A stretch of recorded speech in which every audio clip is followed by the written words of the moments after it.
now tuned to the CWA Civil Rights Talk Show, an hour of power. Now, here's your host, Errol Minor.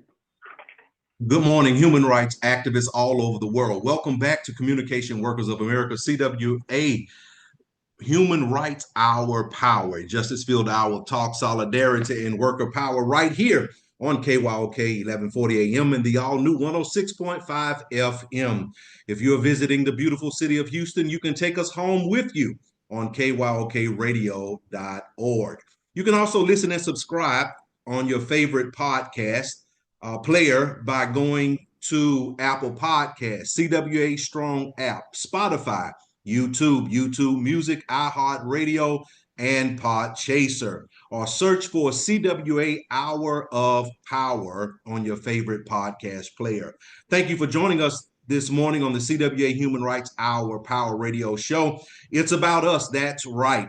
It's about us. Working agreements, solidarity, living wages, worker power, and simply human rights. Honk your horns if you support workers. We have a phenomenal show lineup with you this morning with Markia, Reginald, Timia, and Tay. So don't you dare change that dial. We'll be talking about Seasonal Affective Disorder Awareness Month, SAD, gender justice, the CWA way, facts versus fiction, Union Buster of the Week, and Women in Power in the Union. So don't you dare change that dial. Wake up, everybody. No more sleeping in bed.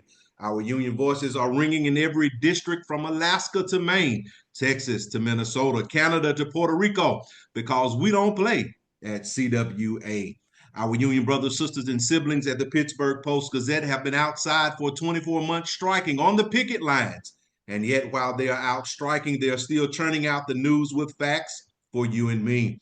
Let's show our support to them by making sure we subscribe to unionprogress.com.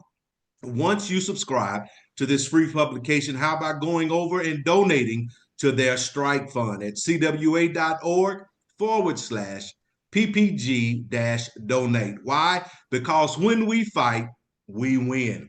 You're tuned into KYOK 1140 AM and the all-new 106.5 FM. If you're on the go, you can take us with you on kyokradio.org. Nikki Giovanni, a champion for human rights.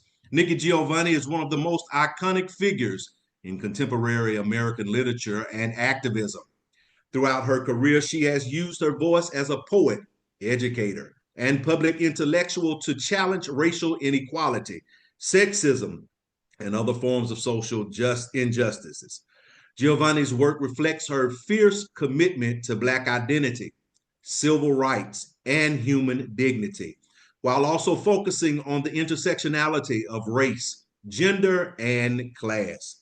Her poetry, essays, and public speeches have contributed significantly to the fight for social change, empowerment, and human rights, making her one of the leading figures in the civil rights movement and beyond.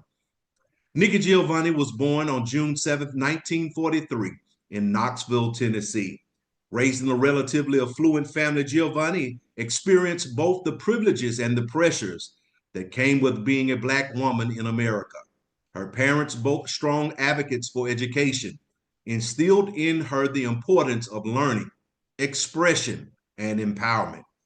Giovanni attended Fisk University, a historically Black college in Nashville, Tennessee, where she earned a degree in history. Her experiences at Fisk University, which was active in the civil rights movement, deeply influenced her views on race and justice. After completing her degree, Giovanni moved to New York, where she continued her studies and developed her voice as a writer. Over time, she would blend her academic and artistic pursuits, becoming an influential figure in the literary world and a powerful spokesperson for the civil rights and the feminist movements. Giovanni's writing is characterized by its unapologetic exploration of racial and gender identity. Her first major collection of poetry, Black Feeling, Black Talk, in 1967, was groundbreaking in its blunt portrayal of the emotional struggles and resilience of Black people in America. Giovanni's poems spoke directly to the lived experiences of African Americans, challenging societal structures that oppressed Black communities. Her second major collection, Black Judgment, in 1968, was published during a time when the Black Power movement was gaining momentum. Giovanni's poetry of this period reflected the movement's desire for pride, self determination, and the radical reshaping of American society. Her words were a direct response to the cultural climate of the time, one that saw the rise of both Black nationalism and an increasingly vocal feminist movement. Throughout her career, Giovanni's poetry collections, such as Love Poems, 1970, Ego Tripping and Other Poems for Young People, 1973, Revolutionary Petunias and Other Poems, 1973, and The Women and the Men in 1975, have continued to inspire readers with their rich lyrical expressions of Black love, empowerment, and resistance to oppression. Her poem, Ego Tripping, one of her most famous works, is a powerful celebration of African American heritage and the strength of Black women.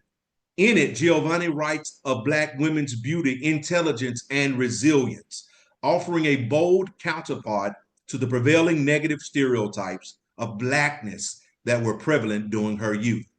In addition to poetry, Giovanni has also established essays, children's books, and collections of public speeches.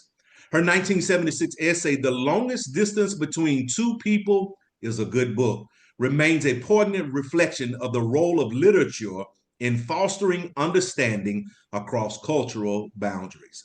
As an advocate for education, Giovanni has spent much of her career teaching at universities, including a long tenure at Virginia Tech, where she served as a professor in the English department. Nika Giovanni's most profound contribution to human rights has been through her unwavering support for racial equality and justice. She came of age during the civil rights movement, and her work has always been deeply interwoven with the fight for racial equality in America. From her early days as an activist to her mature reflective writing, Giovanni has continually used her platform to highlight issues of racial injustice, especially in relation to the African American experience. Giovanni's poetry is filled with themes of Black pride, empowerment, and resistance to systemic racism. Through her poetic voice, she encouraged her readers to understand the value of their heritage and to push back against the oppressive forces in society. For Giovanni, the personal was always political. In poems like Nikki Rosa, she explored the complexities of a being Black person in America, addressing the systemic struggles faced by Black communities, but also celebrating the richness of Black life, love, and history. As a feminist, Giovanni was one of the early voices to address the intersection of race and gender. She highlighted how Black women were doubly oppressed by both sexism and racism. Giovanni's work has consistently explored the challenges that Black women face in American society, as well as their strength, resilience, and power. Her writing challenges the patriarchal structures that subjugate women, especially Black women, as she has used her art to call for a more inclusive and equitable world for all women. In poems like Woman, Giovanni emphasizes the importance of women's autonomy and agency, while also acknowledging the pain and struggle that women face in their daily lives. Giovanni's feminism is rooted in a deep commitment to intersectionality, understanding that struggles for gender equality cannot be separated from struggles for racial justice. Giovanni has also been a vocal supporter of LGBTQIA plus rights. She has also advocated for the acceptance and inclusion of all people, regardless of sexual orientation or gender identity. She has spoken publicly about her belief in the inherent dignity of every human being and has used her platform to encourage the LGBTQIA plus community to embrace their truth and seek justice. Giovanni's openness in her own life about matters of sexuality and love serves as a beacon of acceptance for marginalized communities. Throughout her career as an educator, Giovanni has worked tirelessly to improve educational opportunities for underprivileged communities.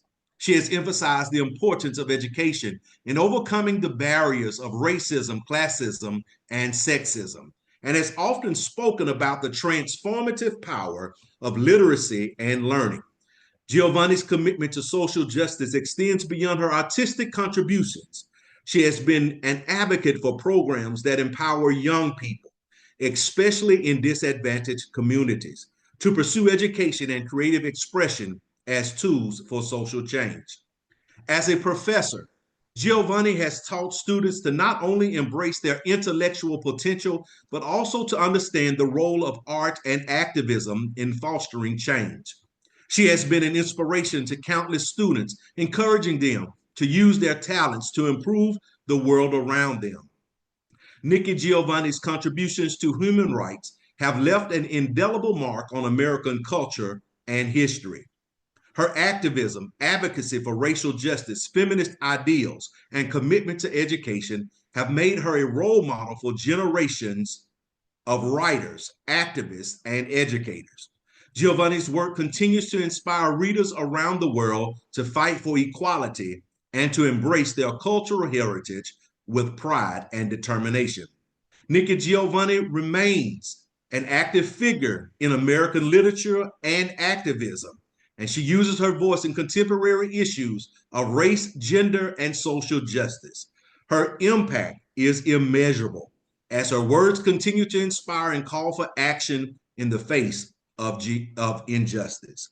Nikki Giovanni passed away on December 9th, 2024, at the age of 81. We salute Nikki Giovanni. You're tuned into KYOK 1140 AM and the all-new 106.5 FM. If you're on the go, you can take us with you on KYOK radio.org. You can listen to and subscribe to us on your favorite podcast player.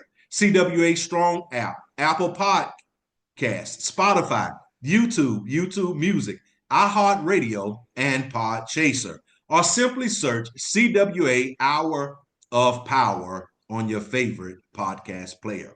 Up next, we have Micaiah Jones with Seasonal Affective Disorder Awareness Month. Good morning, Micaiah.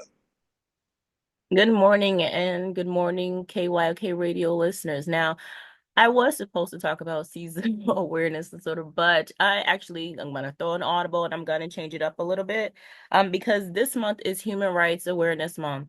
And, Errol, I didn't know that you were going to talk about Nikki Giovanni today, and I'm glad that you did because one of my favorite poems by her is the Rosa Parks.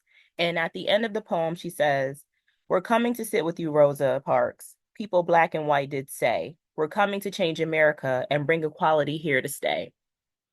And I think that's something really important and something that we should remember and consider because, again, this month, December, is Universal Human Rights Month. And today I'm going to talk about something incredibly important. And every December, people across the United States and around the world come together to celebrate and reflect on the basic rights that should be granted to every person, regardless of their race, religion, gender, political views, or economic status. It's a time to celebrate human rights and reaffirm the dignity of all people. Human rights defines the freedoms and protections that all individuals are entitled to, simply because they are human. And these rights include the right to freedom, the right to be free from enslavement, fear, harassment, and discrimination, and the right to life, liberty, and personal security. But why do we celebrate Universal Human Rights Month? It's because on December 10th, 1948, the United Nations General Assembly adopted the Universal Declaration of Human Rights. And in the first article of this document, it states that all human beings are born free and equal in dignity and rights. It reminds us that we are all endowed with reason and conscience and should treat each other in a spirit of brotherhood. Now, although the Universal Declaration of Human Rights isn't legally binding, it has inspired over 60 international human rights agreements that set standards for how we should treat each other across the world. And today, It is widely accepted by all the United Nations member states, and it reinforces the importance of human rights in our everyday lives. This year's theme for Human Rights Month is Our Rights, Our Future, Right Now. It reminds us that human rights empowers individuals and communities to create a better tomorrow. And by embracing and trusting in the power of human rights, we can work towards a more peaceful, equal, and sustainable world. As UN Secretary General Antonio Guterres has said, human rights are the foundation for peaceful, just, and inclusive societies. This theme also encourages us to reflect on how human rights are the path to solutions. They act as a protective, preventative, and transformative force for good.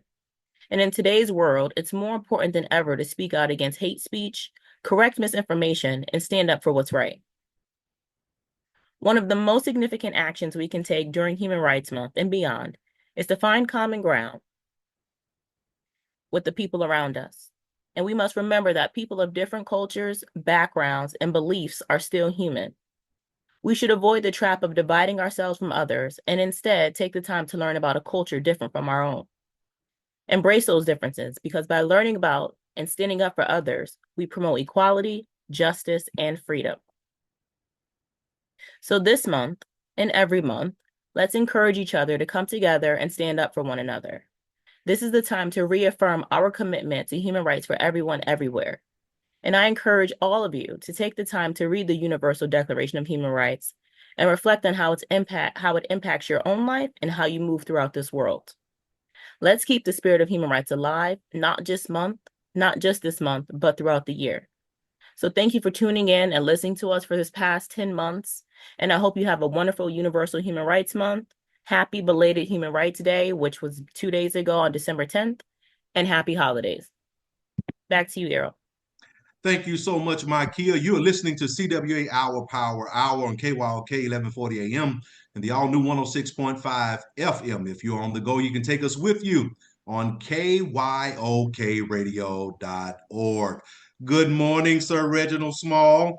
I hear you have something wonderful to talk to us about today. That's called gender justice, the CWA way, facts versus fiction. Good morning, Errol Minor, and good morning to my KYOK radio listeners. And yes, Errol, I'm always excited when I have the opportunity to talk a little bit about this exciting course, this training that we have created within CWA Human Rights Department called Gender Justice. And of course, when you hear that, of course, we automatically know that there are injustices still going on today as it relates to gender. So, Errol, I believe we're going to have a joint conversation today because you too are a part of this gender justice movement that we have created within CWA. And I believe Tamia as well is going to be commenting. But I'm always excited because this class is so unique and we have the opportunity to do this class, do training with our CWA members all over the country. I'll just get into it a little bit and you all can jump in anywhere that you want. And if I get too excited and I don't stop at periods or exclamation points, just please interrupt me. No, we're going to let you have it. Oh, you're going to let me have it. Okay. So this class is broken down. I like to think of it in 4 basic segments here. When we open the class, of course, we definitely have our training goals. And one of them is definitely to develop an understanding of gender bias, patriarchy, and homophobia in the workplace and in labor history. And we always want to explore and take a look at ourselves because this class is not about sitting in a room and then you get some information and you go out and point at others. This class is developed so that we as activists can take a closer look at ourselves. When we open the class, Errol, as you know, we talk about what sex is versus gender. And sex in the most basic sense, once we lay that foundation with an understanding, and most people, you automatically assume that you know what sex is versus gender. But for this particular class, we spent a little time talking about sex as we know it is the basic concept. A baby is born, the doctor slaps it on the butt, gets the fresh breath of air, flips it over and identifies it as whether it's male, female, or intersex. That is what we're talking about, sex in its most basic form. And then when we switch over to gender, gender is one's own expression or one's own feeling or perception of self, the innermost concept of self. We stop there just a minute because gender again is one's most innermost concept of of self. So there we've talked about sex, we've talked about gender, and then we go into the third category, sexual orientation. Keeping in mind all three things, sex versus gender versus sexual orientation, those are all three separate things. And we actually spend quite a bit of time talking about terminologies, terminologies within the LGBTQIA plus community. We talk about terminologies as it relates to gender. We give a basic understanding of that. And what I really love about the class is that it creates a safe space to talk about subjects that people often have questions about, but because of our kindness and politeness, we don't want to ask these questions because we're careful we don't want to offend our sisters and brothers or our union siblings. So this creates that opportunity at the beginning of the class to actually ask questions and gain a better perspective of those terms and the differences. And then we go into pronouns. Pronouns are a pretty big deal. They haven't always been a big deal, but pronouns can be a big deal because pronouns are just a sign of respect. And most of us, if we've gone to the 8th grade, we understand pronouns in the sense of putting it in a sentence structure. But pronouns don't always have to be about gender. But for this particular class, pronouns are about gender. We talk about some of the most basic pronouns, he, him, his, she, her, hers, they, and them. So those are some of the most basic pronouns that we use for this particular class. That is not an all-inclusive list, of course, as we know, but those are some of the basic pronouns. We talk about pronouns, and some of the most common things that we get in the class, and as I talk about this, not just in the class, but as an activist, we talk about these things no matter what situation we're in. Most people say, well, I just can't learn that. That's just too much for me. It's just too much. It's confusing. So, and I get that a lot. But the way around that is always rely upon a name. If you get confused, pronouns are not intended to become a thing. It's not supposed to be something that stumps you up, or if you're corrected, if I tell you that my pronoun is he and him and you mix it up, or if I say that I go by they and you get stumped with that and I correct you, I don't want you to get tangled up with it. You should not get stuck with that. Rely upon the name. So just remember that my name is Reginald. So if you can't get pronouns in your head, you can get a name in the head. And there is nothing offensive about asking me my name again. If you don't know my name, what do, Errol? You ask me again. So just ask me my name. So then we talk a little bit about misgendering and how misgendering can happen just accidentally, but it can also be intentionally. And when it's intentional, that's when it becomes a problem, and respect is a big factor there. If you want to respect your coworker, your friend, your neighbor, your union member, and they have told you what their pronoun is, it is very simple. It is not up to you to decide what the pronoun is. Out of respect for your neighbor, your coworker, your union member, your church member, use their pronoun or their name. Either one is fine. And so, of course, you can't have a class like this without talking about bias, our biases. We all have them. And in this class, we talk about the implicit bias. And as a general understanding, implicit bias are those immediate judgments, those immediate thoughts that we have about people or about situations or about things. I walk into a room, you look at me, you think something. Automatically, your brain is just programmed that way. That's implicit bias. That's the immediate judgment, immediate thought that you have. They're not bad things to have. It's just that when you don't control it, I always look at it like a bad temper. If you have a temper, as we walk in age, grace, and wisdom, we learn to control that. It may still rise up inside of you, but it's what you do with that and how you let that temper control you, or you control the temper. So we talk about bias and the different kinds of biases that we have. Mm, And we clearly point out that we all have them. This class is an interactive class. It is built so that it is constructed so that we can all take a deeper look and become comfortable with questioning and challenging our own biases. It's a wonderful class, Earl, and as you can see, I can chat about it for a very long time. Um, and and of course, we wonder, where do these biases come from? They come from how we were raised, how we were conditioned, what friends we have, what community that we were raised in, our cultural differences. All of these help form us. Um, we are all formed somewhere. So therefore, we all have these biases in the way that we think. And then we shift over to the patriarchy. And what is patriarchy and how it intersects with our biases? Patriarchy, of course, is a social system where basically men have authority and power over women. Now, whether you agree with that concept or not, patriarchy does exist. And it is embedded in our systems, in our institutions.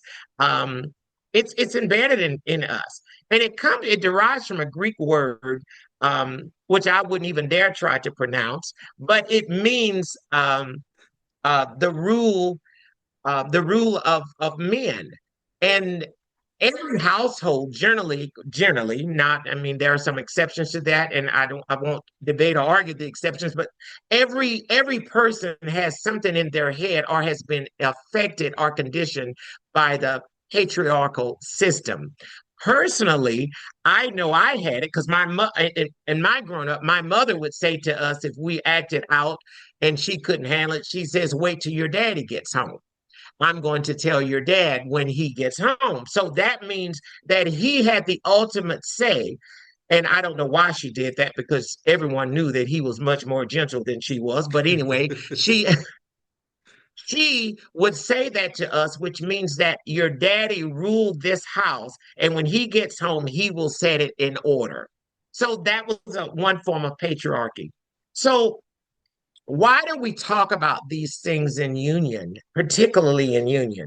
In this particular training that we at CWA saw a need to implement, union is about collective power.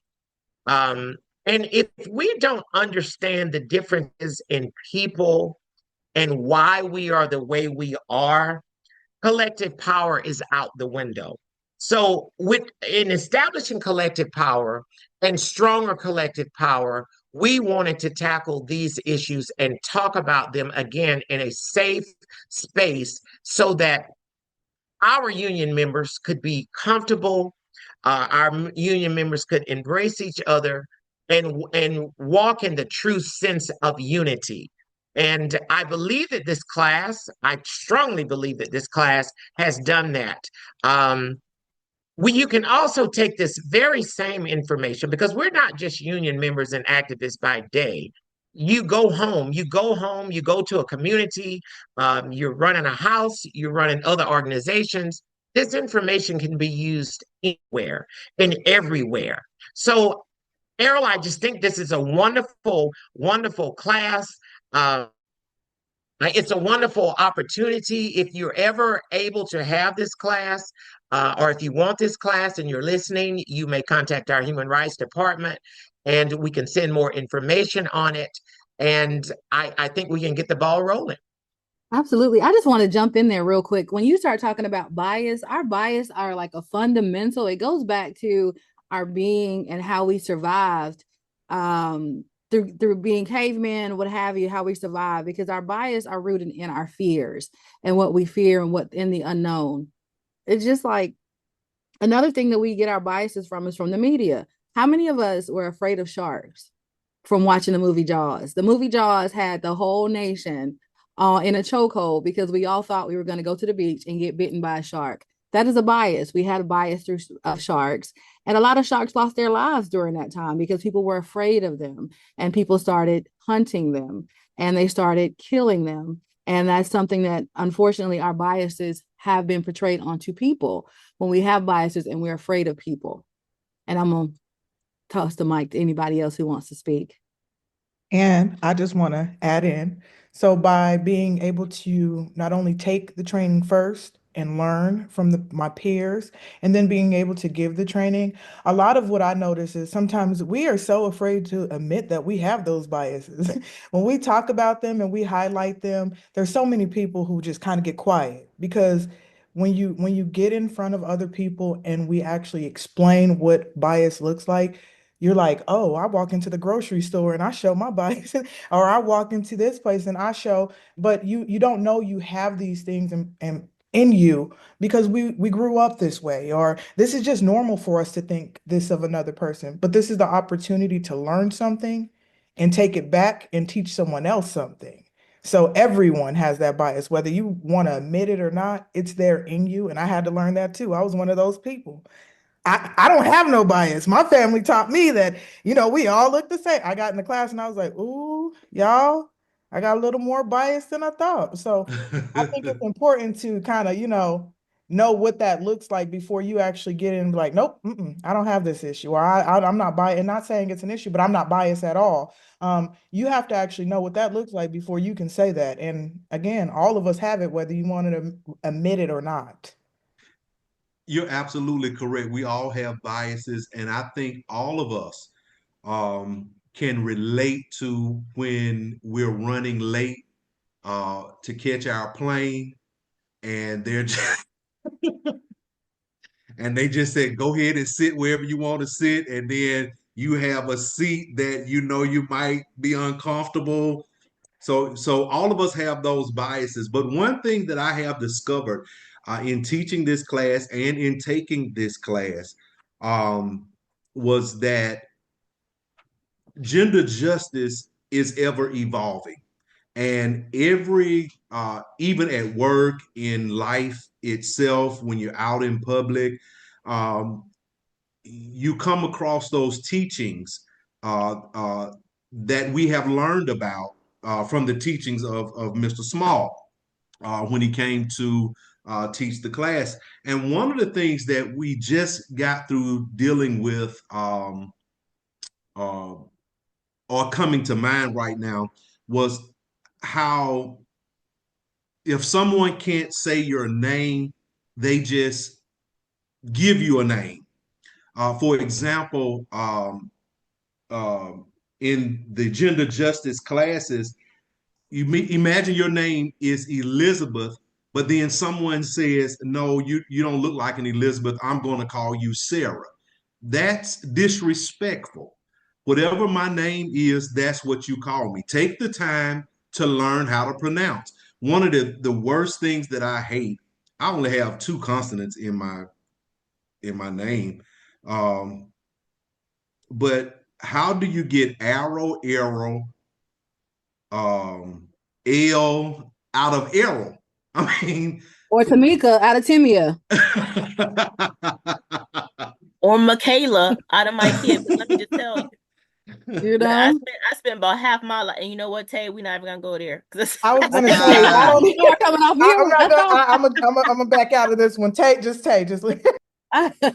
But you know what, Tay? Even when we first were introduced to each other, and you came in, and I think it was Yolanda that introduced you to us, and she said your name. I was like, I will mess that name up. But I took the time to learn how to pronounce Tequacion. Did I get it right? Yes, you did, and I See, that's what appreciate. I'm saying. So we have to take the time to learn how to pronounce someone's name.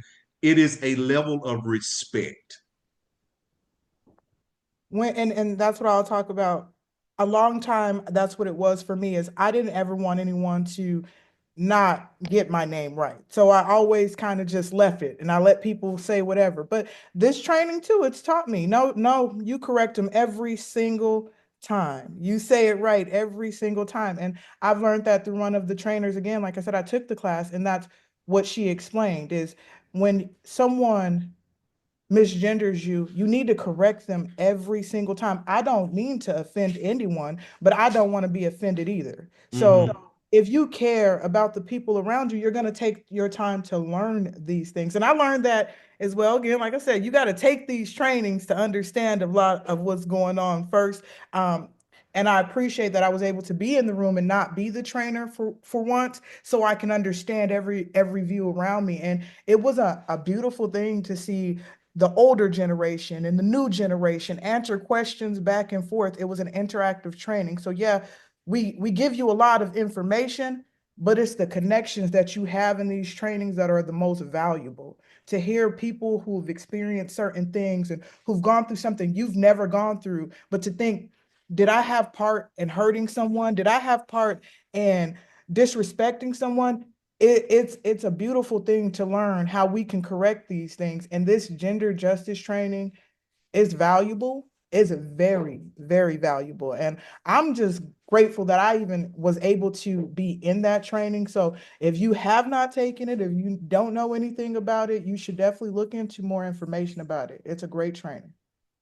And I know we're supposed to wrap this segment up, but I just wanted to just piggyback off what Tay said when she said, did I hurt someone, or did I take part in that? And I think that that's something that we don't acknowledge enough as human beings when we move throughout this world, right? Is that we just live our lives only worrying about our own feelings and protecting our own feelings or those that are closest to us. And we never take the time to consider, did I have a part, or, did I take part in harming someone else?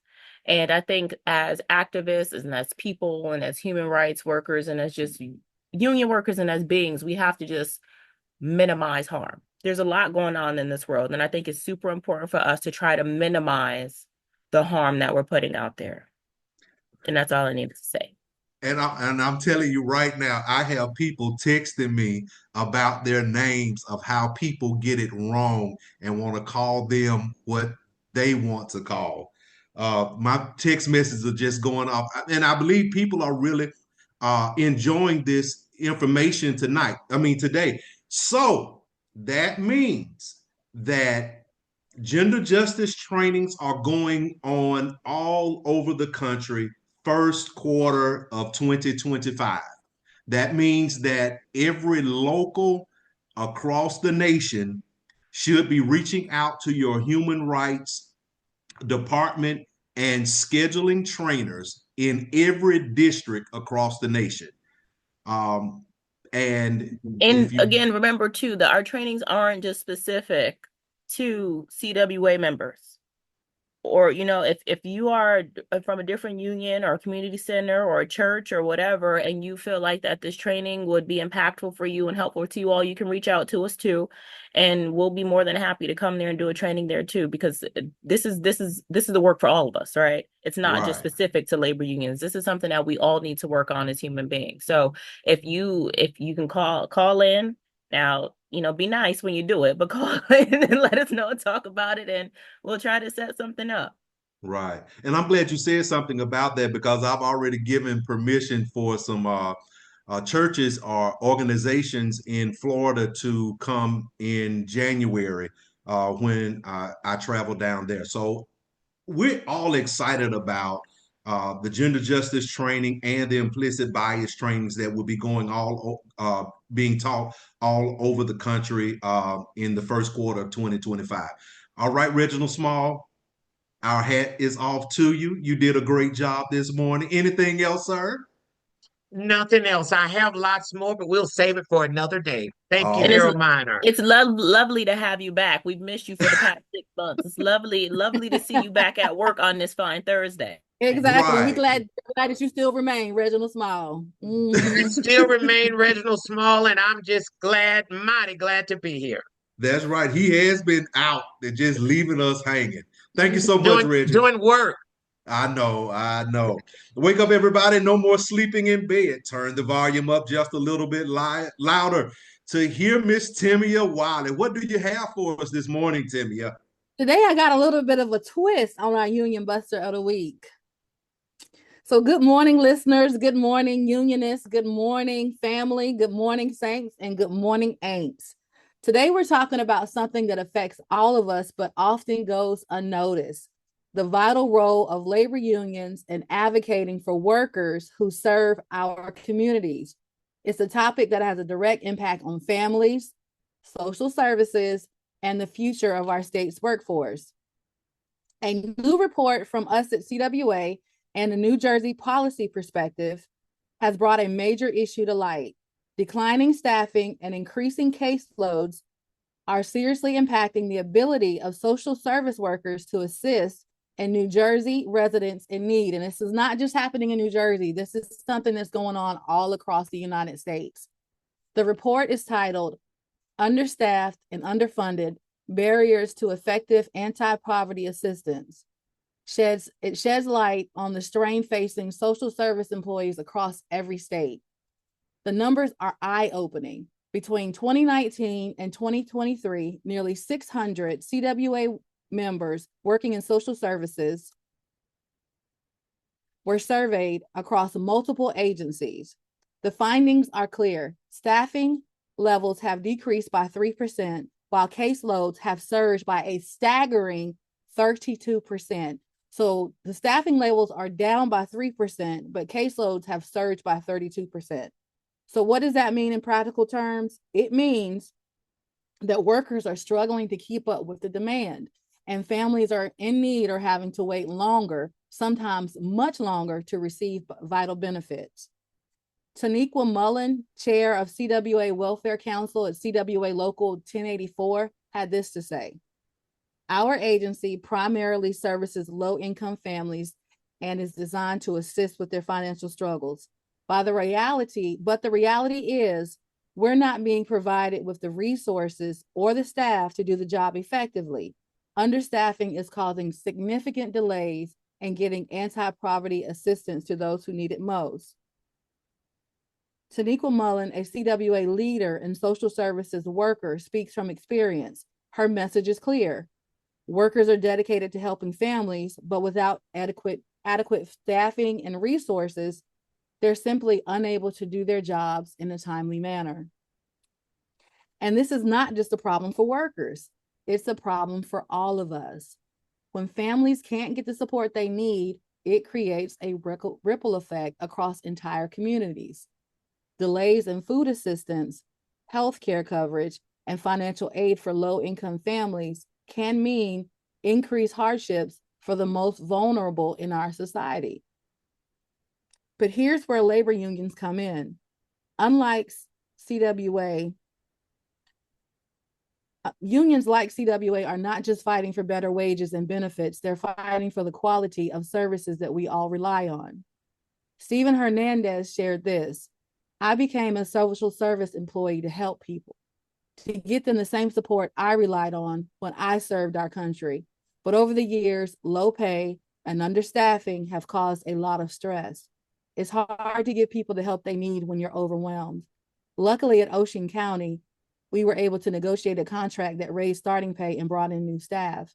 That made a huge difference, but this needs to happen statewide. Our communities deserve well-paid, well-supported workers who can do the job they were hired to do.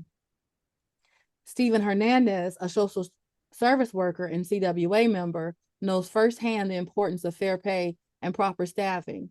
Thanks to a recent contract negotiation, his agency was able to hire 60 new employees. And that's a huge step in the right direction. But Stephen is quick to point out that this should be the norm, not the exception. And he's right. This should be the norm where these agencies are able to hire and retain because they're able to pay a living wage starting off. Communities need fully staffed social service agencies, and workers need to be fairly compensated for the important work that they do. This is very important work. It's not just about better pay. It's about giving these workers the time, resources, and support they need to serve those in our communities who are struggling the most. The crisis facing social services isn't just an issue in New Jersey, as we said, it's happening all across the country. But labor unions like CWA are pushing back, fighting for the workers who help our most vulnerable populations and demanding that the state and local governments prioritize staffing and funding for these critical services. As Taniqua Mullen stated, we fight for our workers, we're fighting for the community. It's all connected. When social service workers are supported, families get the support they need, and that makes us all stronger. That, my friends, is the essence of labor solidarity. Workers standing together to demand better conditions for themselves and for people they serve. It's a fight for justice, for fair pay, for the well-being of every person in the community. It is a reminder that the strength of our communities depends on the workers who support them. So as I close out today's show on the Union Buster, remember this. When workers unite, they don't just improve their own lives, they improve the lives of everyone around them. And in this case, social workers, the social service workers, that means helping to lift up families out of poverty, ensuring that every person has access to the support they need, and creating a fairer, more just society for all.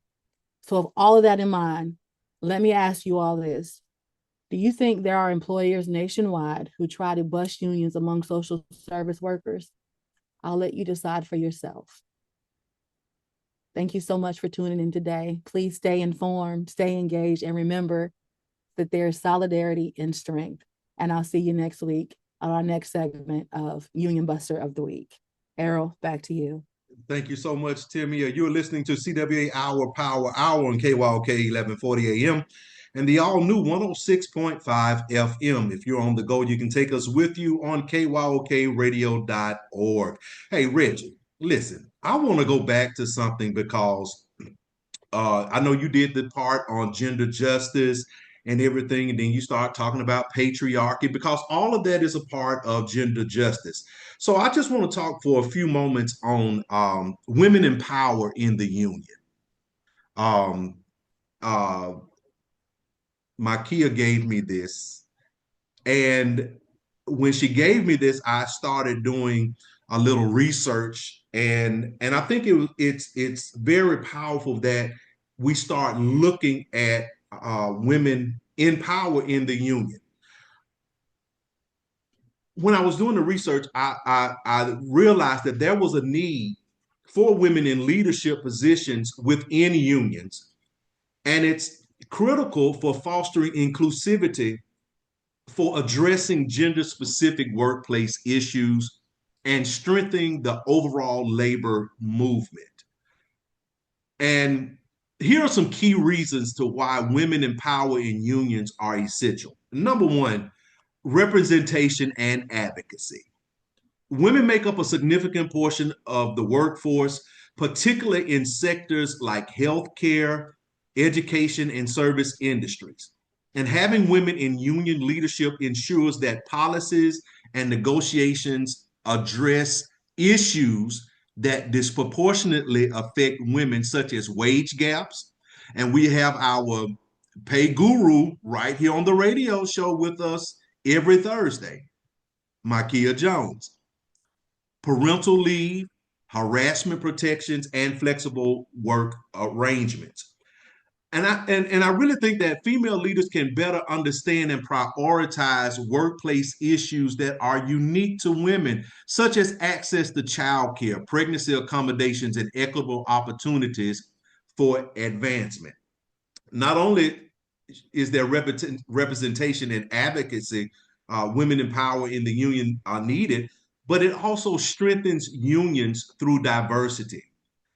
Studies have also shown that diverse leadership teams lead to better decision-making and more innovative problem-solving. Women leaders in unions bring varied perspectives and approaches, enhancing the ability of unions to connect with and mobilize members from all demographics.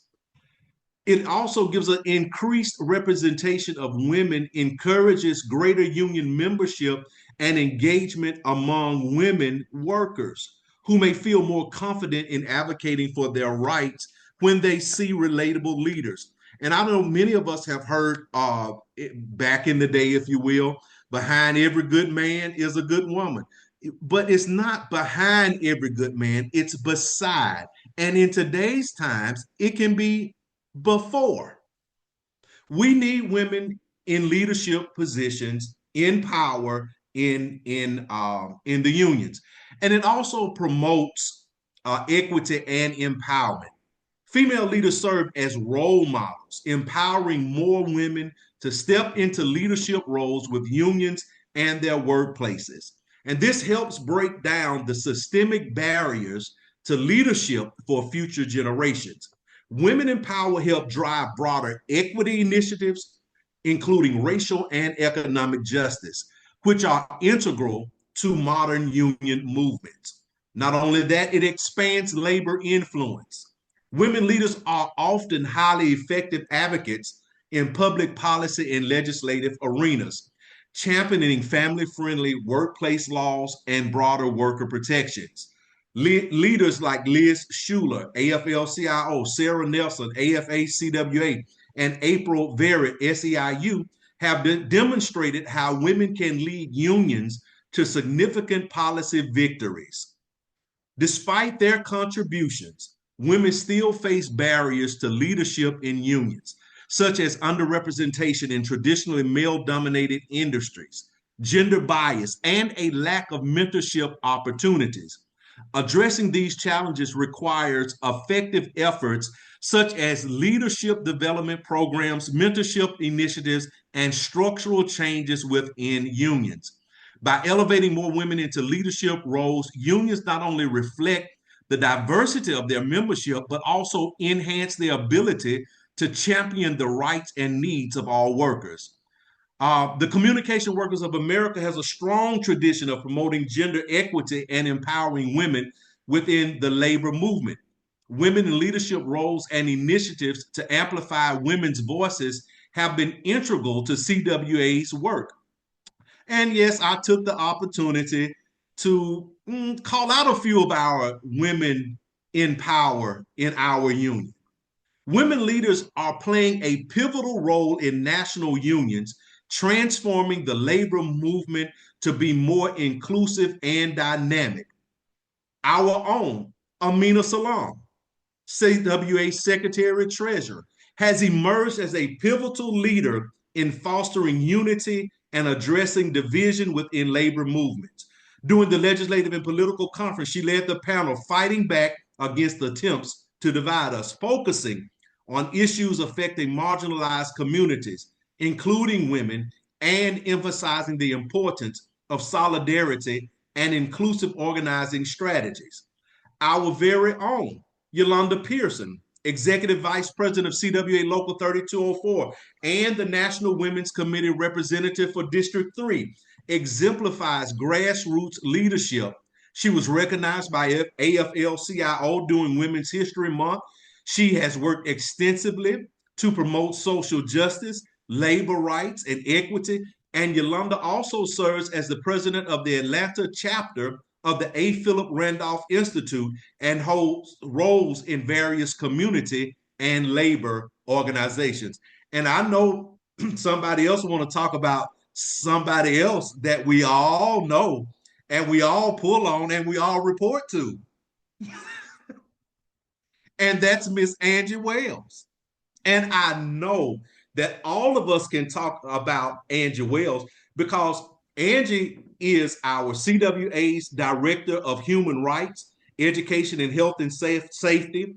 She has played a prominent role in advancing initiatives that promote inclusivity and leadership among underrepresented groups. Her work includes active participation in programs such as the Minority Leadership Institute, MLI, which celebrated its 40th anniversary in 2023, its 41st in 2024. This program is designed to enhance skills like public speaking and organizing and legislative advocacy among CWA leaders from diverse backgrounds. And in her role, she has led various initiatives such as organizing the 2024 CWA Human Rights Conference, which focused on addressing issues like systemic racism, workplace accessibility, and inclusion. She also serves as the chair of the CWA Executive Board Diversity Committee, working to advance diversity and equity within the union. Angie is no stranger to hard work. She's held senior roles in advocacy organizations like the Democracy Initiative and has a background in government service in Texas under Governors Mark White and Ann Richards. She is a Bachelor's of Science in Social Work from the University of Texas at Austin and is known for her commitment to labor rights and social justice issues. The Women's Committee within CWA is also actively involved in promoting gender equity and leadership opportunities, equipping members with tools to mobilize and engage in local activism. Training programs such as Fight Forward emphasize building collective power to adjust workplace issues and societal challenges. These efforts highlight the significant impact of women leaders in fostering a more equitable and inclusive environment within union and beyond. And I know we're running out of time, but there are women in power in unions everywhere. Liz Schuler, April Very, Becky Pringle, Bunny Castillo, Keturah Johnson, and Sarah Nelson. These leaders represent a broader trend of increasing diversity in union leadership, with women and especially women of color driving membership growth and spearheading critical challenges in workplace standards. However, challenges still remain, particularly ensuring gender parity in male-dominated fields and union leadership roles. You're listening to Communication Workers of America Human Rights, Our Power, a justice-filled hour of talk, solidarity, and worker power right here on KYOK 1140 AM and the all-new 106.5 FM. And Aaron, I just need to jump in really quick because, like you said, I brought this to you. And I just feel like right now in this climate and in this place that we're in this country, it's important to understand how any gender can be powerful and any gender can be good at something. And that's just something that I think that we all need to consider, is that there is no role that is gender specific. So that's something I want to highlight. And again, we're running out of time today, but we'll come back to this tomorrow. But I just want everybody to digest that there is no role that is gender specific. You are correct. And I wanted to say happy birthday to Timia, who's not going to be here. Who's gone now, but her birthday is in 2 days. So happy birthday, Timia. And happy birthday, Timia. An hour is not long enough to be with you, and a week is too long to be away from you. You have been tuned into the CWA Human Rights Justice Our Power broadcast. I hope something you heard today has inspired you to make a change, to take action toward creating positive change in the world. Every person has the power to make a difference, no matter how small, and by working together, we can create a world where human rights are respected and valued. So I encourage each of you in the listening audience to reflect on your role in promoting human rights to effect change in your communities and beyond. Know that you are not alone in your quest for a more just and equitable world. When faced with injustice, it can be easy to lose hope and give up. But remember, justice may be slow like the truth, but when it finally comes, it will stand. Until next Thursday, 10 a.m. Central Standard Time, right here on KYOK 1140 AM and the all-new 106.5 FM, KYOKradio.org. Go out and make a difference. See you next week.